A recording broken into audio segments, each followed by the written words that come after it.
Vamos falar neste bloco sobre os trabalhos que a Força Aérea Brasileira realiza na parte social, em apoio à população em geral, né? Esse é o trabalho do médico, do enfermeiro, o trabalho dos dentistas, e que a Força Aérea realiza tanto de cunho específico, quanto também participando de ações cívico-sociais, integrando e compondo um quadro juntamente com as outras Forças Armadas. Brigadeiro Lobato, como é que é feito, como é que é realizada essa participação, né, dos nossos militares, principalmente os médicos, os dentistas, né, em apoio aqui às populações? Não sei se o senhor trabalha, se tem alguma atividade em Manaus, mas eu creio que mais no exterior. Mas o senhor poderia nos falar um pouco a respeito dessa parte, desse apoio, como é que ele é realizado em prol da nossa população mais carente? Elisa, a nossa missão aqui, se for resumir bem, nós teríamos duas vertentes principais, operacional e humanitária. Esse aspecto humanitário, ainda que não seja a nossa missão fim, a Força Aérea não está aqui para essa missão, ela está aqui para fazer a defesa, para garantir a paz, que nossas fronteiras estão protegidas, nosso céu é nosso, nós somos soberanos. Mas é uma das missões mais gratificantes que nós temos. Fazemos ações cívico-sociais aqui pela Amazônia, e eu, em pouco tempo, estou com 9 meses de comando, já participei de vários, eu não consigo ficar toda semana com eles, mas vou ver os médicos, nossos médicos. É uma missão que dá muita realização. Fomos a Barcelos, Manaquiri, no Show das Águas, e outros locais, São Gabriel da Cachoeira e Lunepé. Então, é uma missão que nós deslocamos normalmente 8 a 10 médicos e dentistas de várias especialidades.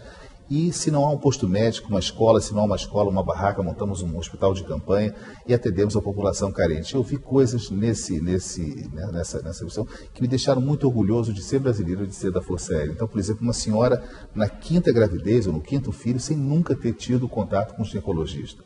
Então, tudo isso, enfim, a alegria que a gente vê, as pessoas procuram de fato, nós fazemos a divulgação, procuram nossos hospitais, e há alguns anos, essa experiência foi feita há cerca de 2 anos, nós percebemos que talvez fosse mais interessante. Nós não temos barcos, a Força Aérea tem aviões, nós não levamos nossos médicos de avião, mas nós criamos um ônibus com clínicas, quando a gente tem acesso por estrada, e pegamos uma balsa nossa de transporte de material. Foi feito em Barcelos, né, com a balsa, que foi um espetáculo, teve uma repercussão muito grande lá. Eu não estava aqui, mas pelo que eu li ouvi falar sobre isso, montamos um hospital de campanhas com uma triagem, cada clínica numa barraca, todas elas climatizadas, e foi um sucesso. A gente deve tentar repetir essa experiência em breve. Primeiro, toda operação nossa, seja a Operação Ágata, mas sempre está acompanhada de um ACIS, uma ação cívico-social. É muito bacana.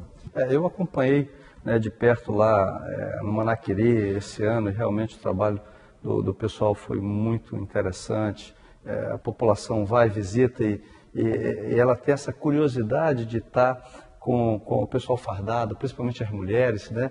E como é que é esse retorno? O senhor tem a experiência, esse feedback desses militares que vão para lá? Como é que eles falam? A curiosidade que eles têm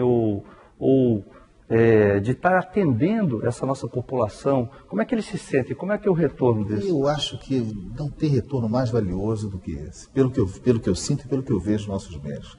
Acho que nenhum salário, nada que a gente pudesse oferecer para eles daria aquele brilho que eu vejo nos médicos quando eles voltam dessas missões, em que eles relatam os casos e o prazer de se sentir útil. Eu encontro isso em, às vezes, veteranos que são médicos, não só médicos, aviadores, gente que serviu aqui na Amazônia, gente da Força Aérea, que hoje não está mais aqui, está no Rio de Janeiro, no Sul, vários me disseram que a época da carreira deles, que eles se sentiram mais úteis, foi exatamente no período que eles passaram aqui na Amazônia. E essas missões dão esse sentido de utilidade. Você sentir que você está trabalhando, são finais de semana, em que eles se deslocam e às vezes o local não tem grande conforto, mas quando volto, normalmente eu vou no final dessas missões, quando eu volto com eles, eu vejo a alegria, a vibração, a sensação de, olha, eu sou importante, o meu trabalho é importante, e as pessoas, eu consegui ajudar. Então, isso dá sentimento de tudo, né? De brasilidade, sentimento até humano, de relações humanas. É muito bonito, é muito bonito. Eu vi recentemente uma reportagem, né, falando de uma parceria, não sei se seria esse o termo, que o senhor fez aqui por exemplo, com algumas prefeituras, não sei se esse é o termo, eu gostaria que o senhor falasse, nos explicasse também lá, o que aconteceu recentemente lá em Mandicoré. Parece que o senhor deslocou um grupo de militares dentro dessas diversas especialidades e fizeram um trabalho fantástico lá, porque nós sabemos da carência que nós temos no nosso Brasil, de uma maneira geral, mas especificamente na nossa região, com relação à parte médica. Como é que existe essa parceria ou foi um atendimento a um chamado por parte do Executivo? Nós nunca deslocamos uma equipe médica para nenhum município, nenhuma cidade, sem ter o aval do nosso prefeito, o prefeito que é a autoridade local. No caso específico mais recente de Mandicoré, nós já estávamos falando uma missão com a Polícia Federal para uma reintegração de posse. Foi uma área próxima ao aeroporto que ela foi ocupada e nós não podemos deixar essa área ser ocupada, não só porque é terreno da União, mas também porque coloca em risco a atividade aérea naquela pista. Como nós tínhamos já todo esse avião indo para lá, montamos uma estrutura, por que não também levar médicos? Então foi feito contato com o responsável pela saúde de Mandicoré, com o prefeito, eles nos autorizaram e nós levamos uma equipe de médicos a atendê-la durante alguns dias lá. Foram 550 atendimentos, foi muito bacana. Como sempre, essas missões são sempre muito bacanas. Eu vi realmente essa reportagem, nos chamou muita atenção, principalmente a população falando, né, da oportunidade que eles tiveram de não ter algumas especialidades.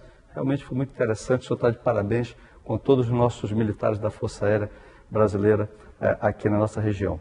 E com isso nós estamos fechando este penúltimo bloco, né? E no próximo bloco o nosso Brigadeiro Lobato falará da sua experiência pessoal aqui na Amazônia, até porque o seu pai foi comandante aqui do 7º Comando Aéreo Regional na década de 90. Ele vai nos falar um pouco dessa experiência, né? E também dessa parte de estar vivendo aqui e ter assumido o Comar no início deste ano. Fique conosco, voltamos já.